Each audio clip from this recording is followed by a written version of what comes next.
Epigraph. Baba Muktananda, Siddha Meditation. Shiva pervades everything without being different from anything. How can anything be other than Shiva? Swamiji writes. Vasugupta's text, the Shiva Sutras, describes a mystical pathway to enlightenment. At its center is the ideal of the Shaivite sage, the yogi who has attained the goal. Having conquered errant tendencies by arduous spiritual practice, he lives in the world as a beacon for humanity. His orientation to suffering is different from that of ordinary people. Shiva Sutras 3:33 says, the experiences of pleasure and pain in the life of such a self-realized yogi are confined to the periphery of his consciousness and do not affect his inner being. So such a yogi experiences life the way we do, but he's centered elsewhere. He's centered, deeply centered in the self. And so these things don't affect his inner being. He doesn't affect his state. He remains in that connectedness, even the vicissitudes of life. Sometimes there's pleasure, sometimes there's pain, but he has that center of gravity. Shiva Sutras 3:32 says, even though he is engaged in activity, he is totally unattached to it and remains unmoved, because he is established in the awareness of the Supreme Self. So he's not someone that has no activity, doesn't sit in a cave all day and meditate. He interacts in life, but he remains centered. This is the difference between the Shaivite ideal and some of the other yogas. The Shaivite sage engages the world, but stays centered in himself. Swamiji writes, we might think that such detachment is austere and life-denying. To be unmoved is to become a dry stick, with emotions programmed out, cold and hyper-rational. The Shaivite sage is not that. He loves the richness of life as the arena of the divine. He has purified his mind and heart of anger, jealousy, fear, greed, and the like, not out of a puritanical urge, but because these emotions destroy the love and joy of one who suffers them. The sage is a hero who lives the highest understanding of Shaivism. All forms in this universe are made of the one substance, Shiva, and the very fabric of the universe is endless joy, endless abundance, and endless peace and satisfaction. Only the creations of our own minds keep us from this knowledge. You know, this, just that paragraph is a summary of the whole of the teaching. That despite what difficulties there are in life, the essence of life is the Shivaness, the joy that's beneath that. And we have to keep remembering that, because we're not going to be able to live that every second. So Shaivism says, understand the teaching and think about it and think about it and think about it. Think about it every day. Bring that teaching to your experience of life. Meet everything with that teaching right over your shoulder. Have recourse to that teaching, which is that behind all this, there's bliss and joy and peace. There's Shiva behind everything. Make that front and center. The difference between a great yogi and someone else is that this always accompanies the great yogi, this wisdom and this understanding. So that's what the sage is. That's why it's so important to have the company of the guru or of the sage. Otherwise it's just theoretical. But you have to experience someone who lives that. That's why for me it was so valuable to meet and live in Baba's field of energy and around him, because I saw then someone who actually did this, who actually lived this life and made it possible for us. So go on, Devi. Baba wrote of this knowledge and this state in Siddha meditation. He said, The sage rests in the realization of pure knowledge. I am Shiva. He is in bliss. This is the highest samadhi, the perfect state of enlightenment. The yogi, he looks upon the universe as his own body, drinks the nectar of ecstasy. He sees the vast variety of objects, shapes and forms, the endless modifications around him as diverse and yet one, for they all appear in his own self, trembling with bliss. To him, all the worlds are vibrations of the one being, expansions of the one consciousness. Let's put that into practice. These are all contemplations. So look around the room now, wherever you are, and say to yourself, all this is the one consciousness. All this is bliss. At least in principle, there's bliss at the core of my experience. Maybe I can't reach it, but if I could find a way to reach it, there would be that bliss. All this is one stuff. When you focus on that, you have some measure of experience of it. You don't have to suddenly go into the highest samadhi and be filled with ecstasy and roll on the floor.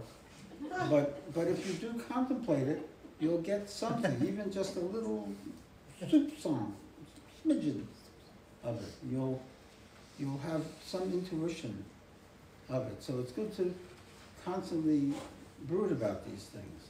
We brood about all kinds of negative things all the time.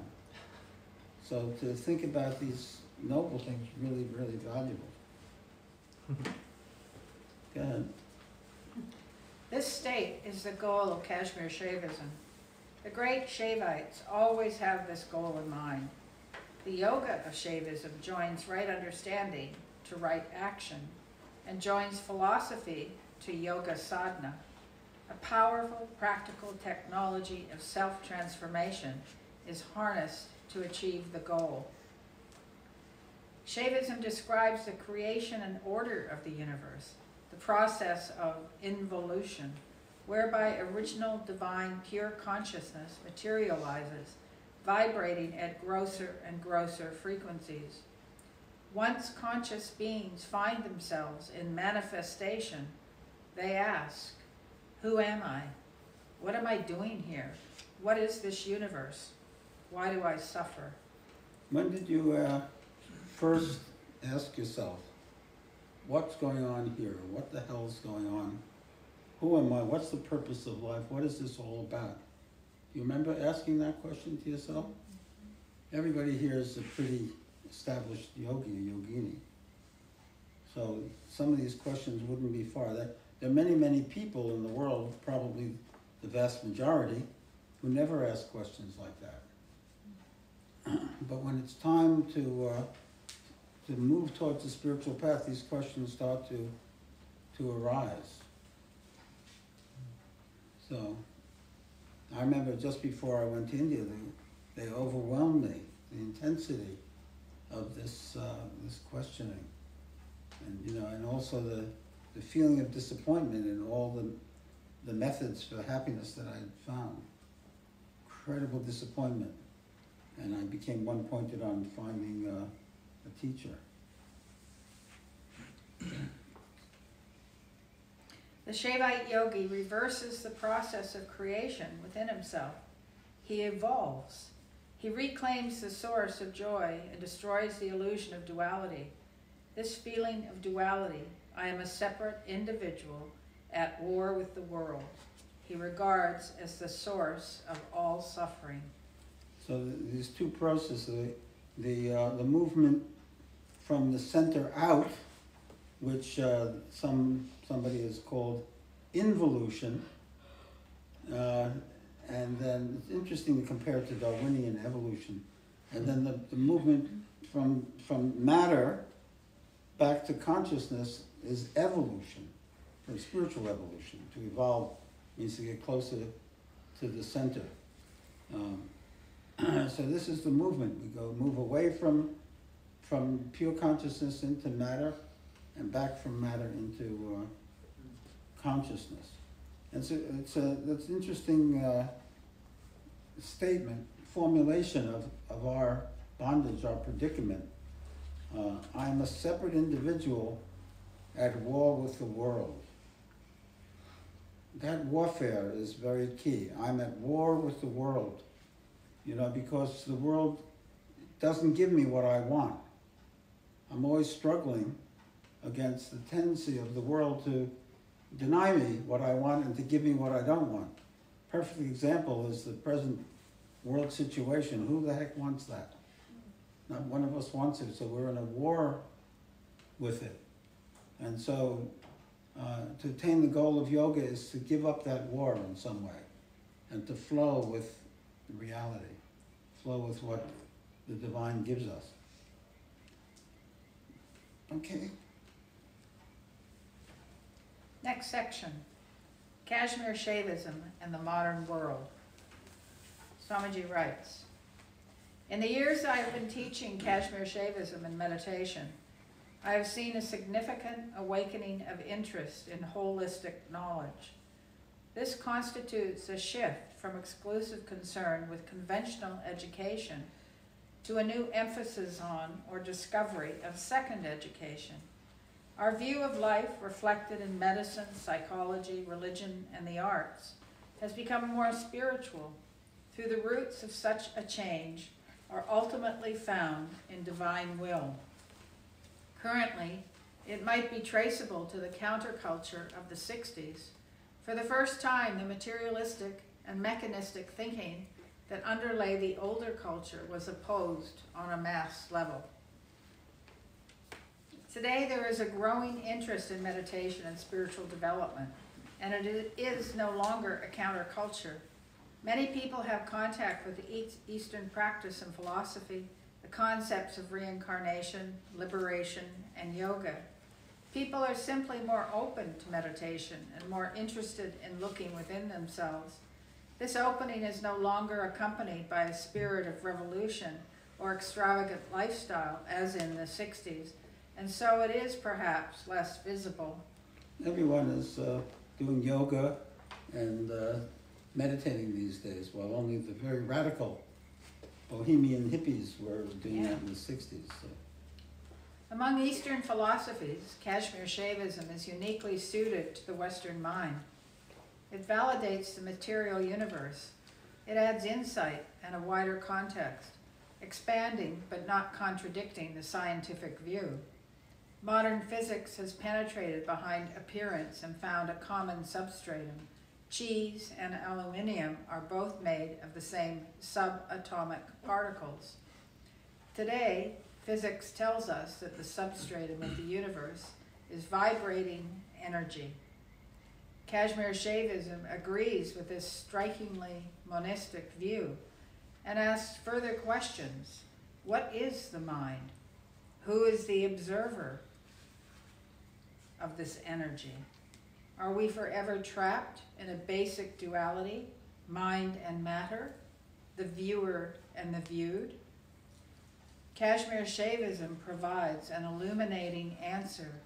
Mind and matter are one. The energy that underlies the universe is conscious energy, consciousness itself. No matter how fastidious a scientist may be, his quest for complete objectivity is undercut by his very presence. The subject is always part of the picture. Heisenberg's famous uncertainty principle says that the mere act of observing something changes the nature of the object observed. Shaivism contends that this universe is us, experiencing ourselves in different ways, or more precisely, it is me, myself, Shiva, as matter, as dream, as the waking state, as separate from others, as love, as knowledge, as many, as one. Behind all these modalities and experiences of life lies one consciousness,